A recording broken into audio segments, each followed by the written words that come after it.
Kondisi terkini Papua Nugini semakin mencekam. Pasca penetapan darurat nasional pada 11 Januari 2024, menyusul demonstrasi berujung kerusuhan yang menewaskan 16 orang, gelombang kekerasan dan tindakan anarkis massa menjalar dan meluas tanpa terkendali ke berbagai wilayah lainnya. Today we call for a state of emergency for 14 days in our nation's capital. Pasukan keamanan yang dikerahkan pemerintah tidak mampu mengendalikan situasi. Akibatnya, eskalasi kekerasan yang memicu bentrokan antar suku pun meletus di kota Wabak, wilayah dataran tinggi berjarak 600 km dari ibu kota, pada 18 Februari 2024. Dan menelan korban 64 warga sipil, termasuk wanita hamil dan anak-anak. Polisi dan pemerintah tidak bisa berbuat banyak untuk mengatasi kekerasan yang makin mengerikan tersebut. Mereka kalah jauh dalam jumlah dan persenjataan. Suku-suku yang terlatih saling berperang sejak berabad-abad lalu, telah semakin terorganisir. Keterlibatan sejumlah elit yang memasok senjata, amunisi, dan melibatkan kelompok tentara bayaran, membuat bentrokan menjadi eskalatif, mematikan, dan sulit dihentikan.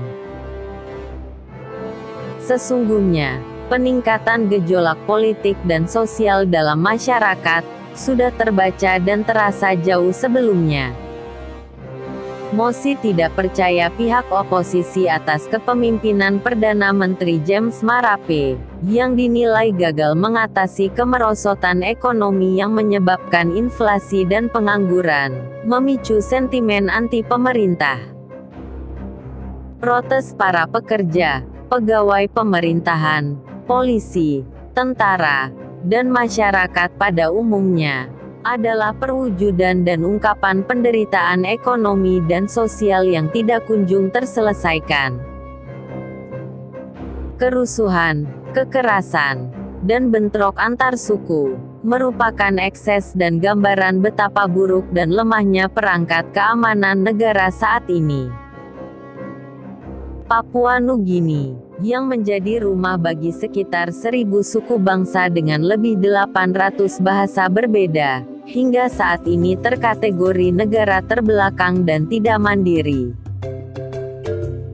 Meski telah merdeka, pada kenyataannya, Papua Nugini tidak mampu mengelola dan memanfaatkan sumber daya alam yang banyak mereka miliki. Keterbatasan infrastruktur dan hambatan struktur alam menyebabkan pemerintah bergantung pada sektor ekstraktif dan mengandalkan investasi serta bantuan asing dalam membangun ekonomi negaranya.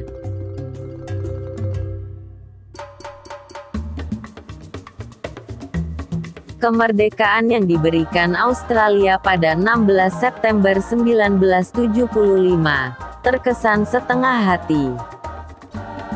Papua Nugini dibuat tidak berdaya, masuk dalam perangkap ketergantungan, dan hampir mustahil bisa melepaskan diri dari Australia. Negara yang mendapat mandat Liga Bangsaan, manufaktur, teknologi komunikasi, dan pembangunan infrastruktur. Ketergantungan ekonomi juga membuat pemerintah Papua tidak kuasa menolak dijadikan buffer zone bagi stabilitas keamanan regional Australia. Perjanjian jaminan atas keamanan dalam negeri, yang diberikan Australia sebagai imbal balik justru menihilkan makna kedaulatan negaranya sendiri. Begitupun perjanjian jaminan keamanan eksternal, yang diberikan sekutu Australia, Amerika Serikat. Penandatangan kesepakatan pertahanan kedua negara, yang memberi akses pasukan militer Amerika Serikat untuk menggunakan lapangan terbang dan pelabuhan, serta izin operasi armada kapal penjaga pantai dan pasukannya di wilayah Papua Nugini. justru akan melibatkannya dalam persaingan strategis Amerika Serikat dengan Cina dan Rusia. Langkah yang berpeluang menjadi ruang bagi Amerika Serikat untuk mengendalikan kedaulatan Papua Nugini.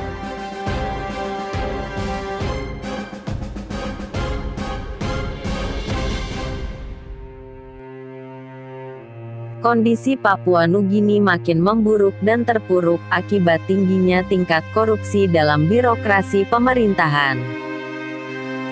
Diperkirakan, hampir 40% dana anggaran belanja negara pada setiap tahunnya menguap akibat korupsi, pemborosan, dan salah kelola. Akibatnya program dan proyek pembangunan nasional seringkali putus di tengah jalan dan tidak bisa dinikmati masyarakat. Mandeknya pembangunan menyebabkan tingkat ekonomi, kesehatan, pendidikan, juga pertahanan dan hukum menjadi rendah dan buruk, sehingga makin melanggengkan status negara terbelakang yang disematkan Komisi Perserikatan Bangsa-Bangsa untuk kebijakan pembangunan pada 2006 atas negara tersebut. Kini, masa depan Papua Nugini menjadi tidak menentu. Konflik antar suku yang merebak saat ini menjadi ancaman serius bagi stabilitas nasional, yang menjadi syarat untuk dapat berjalannya pemerintahan dan pembangunan. Mengatasinya bukan perkara mudah dan sederhana. Hukum adat yang mengatur konflik antar suku telah terkikis dan nyaris lenyap. Otoritas komunal tradisional yang dulu sanggup mengendalikannya, kini telah kehilangan marwah dan kuasa. Dulu, tombak dan pisau yang mereka bawa, kini, senjata otomatis dan tentara bayaran yang mereka gunakan. Kondisi yang sulit diimbangi oleh kekuatan personal keamanan dan persenjataan sangat terbatas, seperti yang dimiliki saat ini. Dan untuk melibatkan Australia, yang bersedia menjamin keamanan dalam negeri, tentu bukan pilihan mudah. Opsi tersebut akan memunculkan sentimen buruk terhadap otoritas dan kedaulatan negara. Rekonsiliasi damai antar semua pihak yang berseteru mesti secepatnya dilakukan. Pemerintah segera menjadi mediator yang jujur dan transparan dalam mengurai persoalan. Memberi solusi yang adil dalam menjamin kepentingan semua pihak. Jangan tunda. Segera bertindak sebelum konflik mengarah pada isu disintegrasi. Sebelum diboncengi kepentingan asing atau pihak ketiga yang lain.